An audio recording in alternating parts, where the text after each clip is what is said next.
Now that we are all here, what news from the source?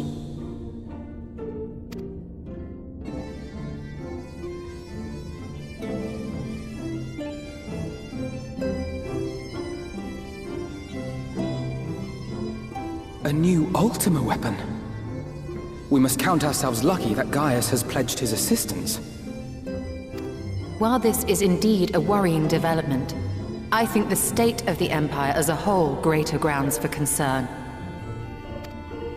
With the Emperor slain and Xenos returned, it is impossible to predict how matters will unfold in Garlemald. The Ultima weapon may be but the first of many unpleasant surprises. The situation beareth closer observation, of that there is no doubt, and doth compound our need to return unto the source.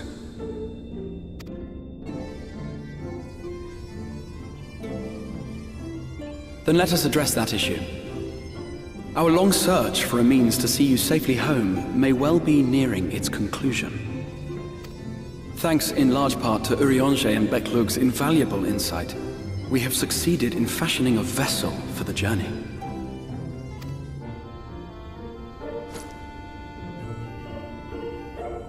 We set out to create a crystalline container retaining the more useful properties of white aurosite, but without its regrettable limitations. And after a good deal of trial and error, we made one. An ark for soul and mind both that will allow your incorporeal self in its entirety to be ferried between worlds. A spirit vessel, if you will. However?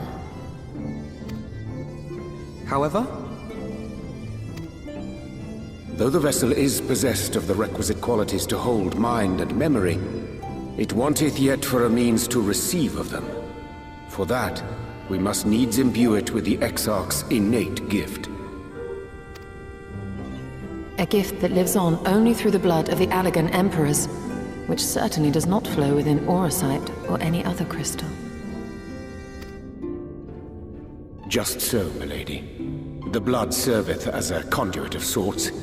In its absence, memory cannot pass from mind unto mind, nor from flesh unto crystal. That being the case, we must either alter the process of inheritance so as to require no such thing, or determine a means by which my blood may permeate the vessel.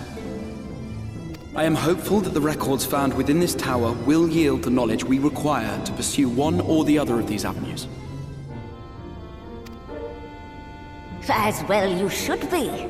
The Allagan's body of etherological research is extraordinary. I can scarce believe it the work of ages past. But its underlying principles are not so very different from those of my own field of study. Given time, we will find the answers we seek.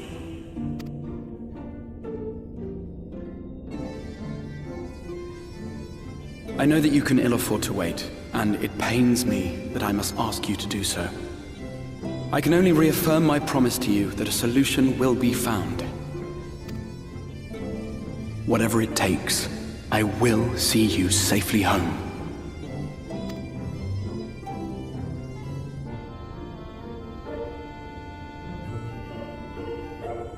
My apologies.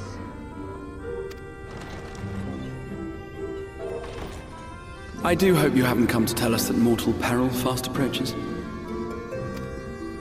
No. I had hoped to speak with the Warrior of Darkness.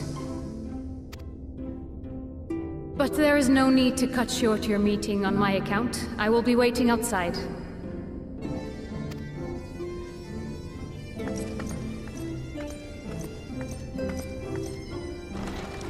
Why not speak in here? She knows I don't mind. Unless she didn't want to. Perhaps I might accompany you. Though I am woefully ill-qualified to assist in the Exarch's research, I may yet be of some use to Lena.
Did you slay this Eater? Your orders were to await the main force before engaging. No, Captain. It wasn't us, I swear it. A man came out of nowhere and cut it down before we knew what was happening.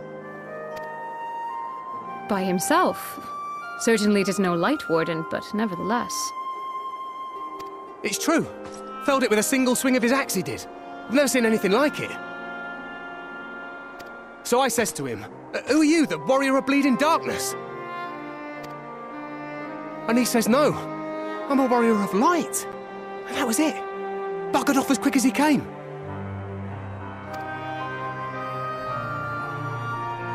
A warrior of light? Why would someone go around calling himself that, though? It was those bastards who caused the flood. I mean, if you were going to pretend to be anyone, it'd be her. The warrior of darkness. Eh? Oh, I didn't know. It's an honor.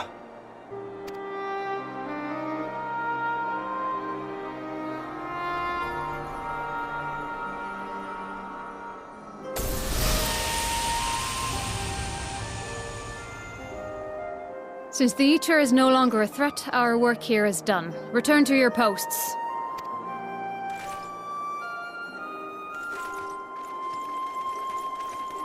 I had hoped to fight at your side today. But I'll continue to follow your example, and may we meet again.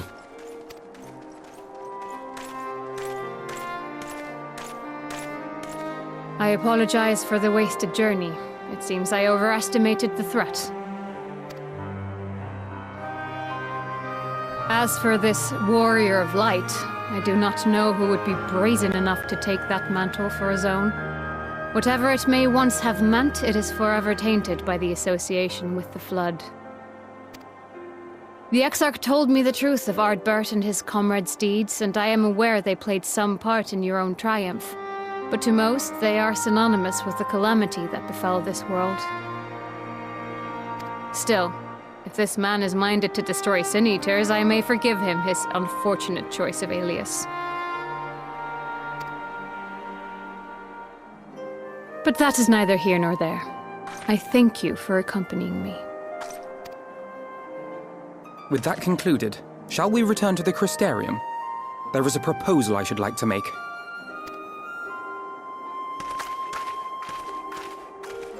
Forgive me. There is one more thing. A personal concern of mine. I had hoped you might have a moment to speak privately.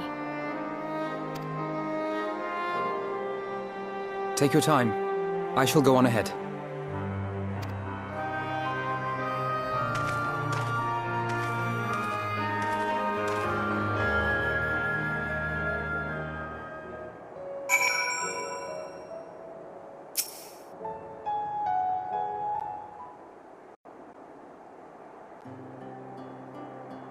I will not mince words. This matter concerns the Exarch. Though his countenance belies his age, his demeanor never has. He has seen more than any man should and grown ever more weary with time. But I see I give the wrong impression. While it is true he attempted to open a letter with a salmon fillet the other evening, we are not here because I suspect his mind is deteriorating. Nor do I believe him to be so maddeningly unconcerned by the prospect of his own death as he once was. Indeed, the opposite is true.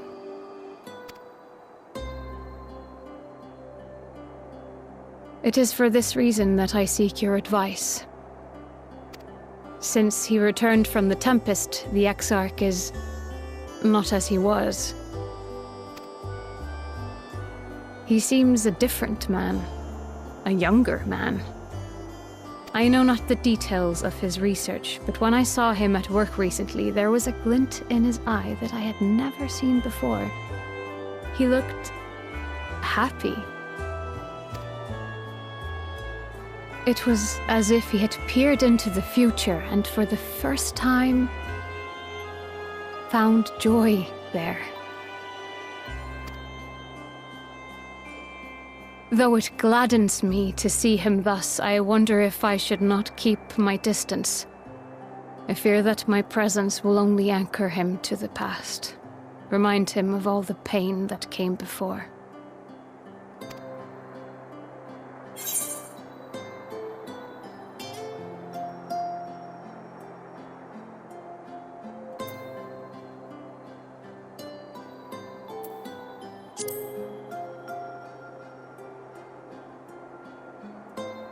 Is that so?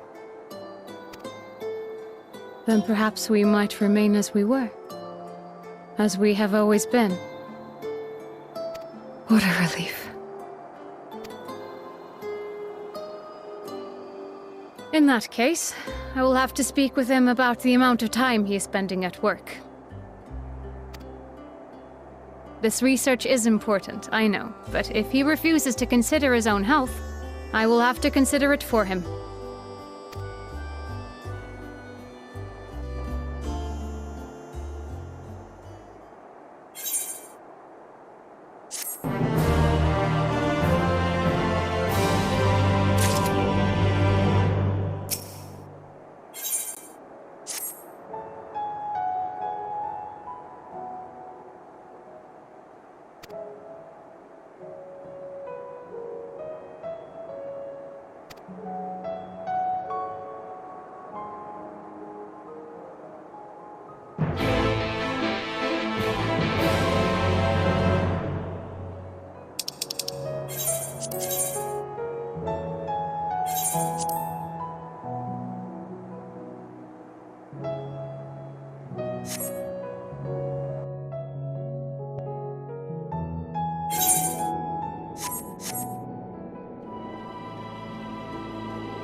Yes, this looks to be nearly everyone.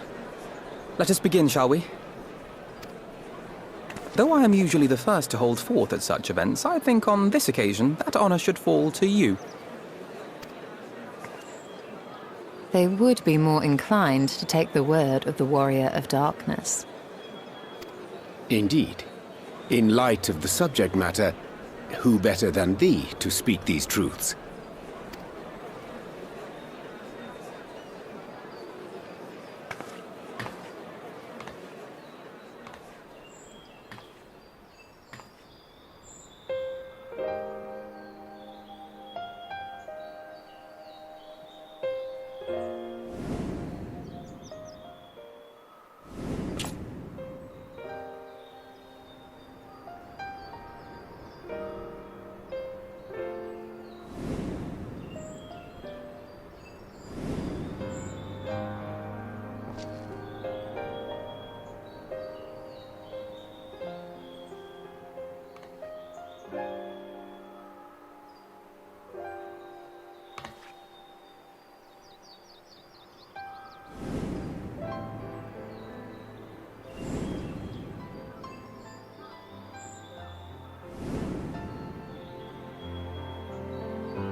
Wicked White? The Warriors of Light did all that? So they never... I mean, they only ever wanted to help. And when everything they'd done turned to ash, they still carried on. They gave everything to stop the flood. First their lives, then their souls.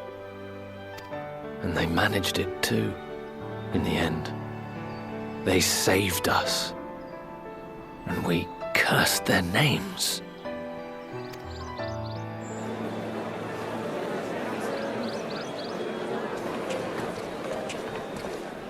This should go a long way towards clearing the air.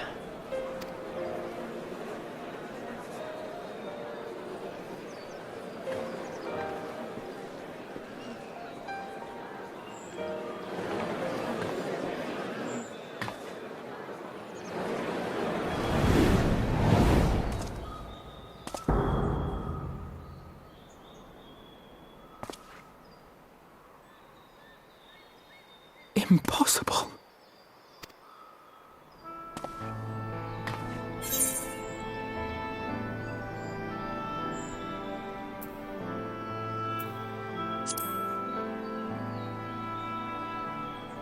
I definitely see something. You don't think it's a ghost, do you? Nay. Yonder standeth no bloodless apparition, but a warrior of light and darkness both. Ardbert. What in the world?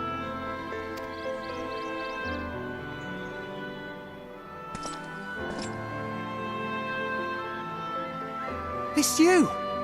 The one who slew the Eater!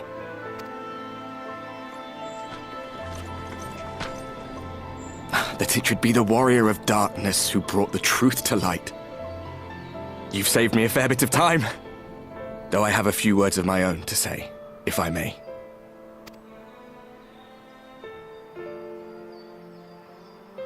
People of the Crystarium! I am Ardbert, one of those you know as a warrior of light. That's impossible. You should be dead. Aye, that I should. But as the world has been given new life, so too have I. I know not why I, and I alone, have been gifted this chance. But I do know this. Only by the will of the star itself could such a miracle come to pass.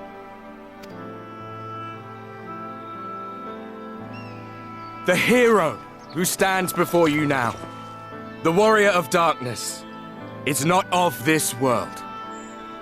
And the day will come when she must return to her home.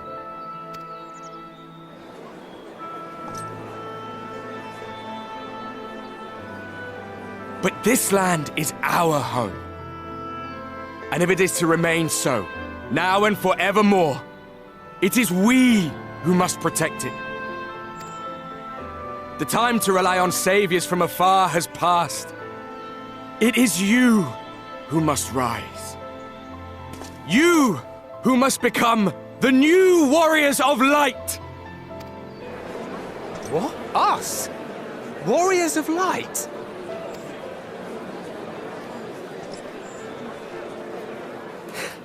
None of us were born heroes, my friend. I was only ever a man with a thirst for adventure. But wherever my journeys took me, I was invariably confronted with the same choice. To lend what aid I could to those in need, or not. And I always chose the former. Any one of you could do the same. All you need is the will to help your fellow man, and the resolve to see it through.